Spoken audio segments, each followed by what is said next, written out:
من حەزەکەم کورد یەک شت هەیە بیزارێ ئەوش ئەوەیە بە درێژایی 80 ساڵی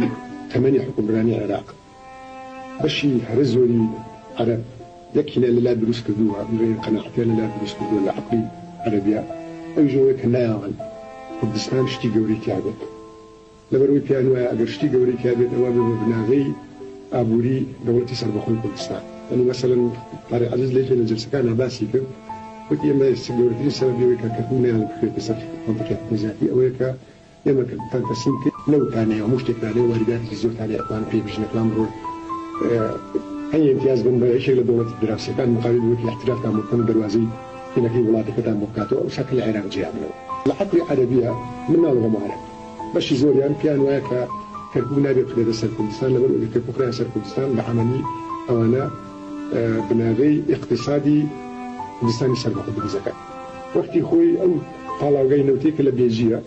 لخانا قيبو نوغو اسوان تبوانا ببيجي ناس يعني بير لو ناكنو بين كان طالاوغايك كان مصفاشي نود لكردستان دابلين كأمينة نو تكدني جرانا حسكي كانوا ليرو دابشي كانوا مسر علاقة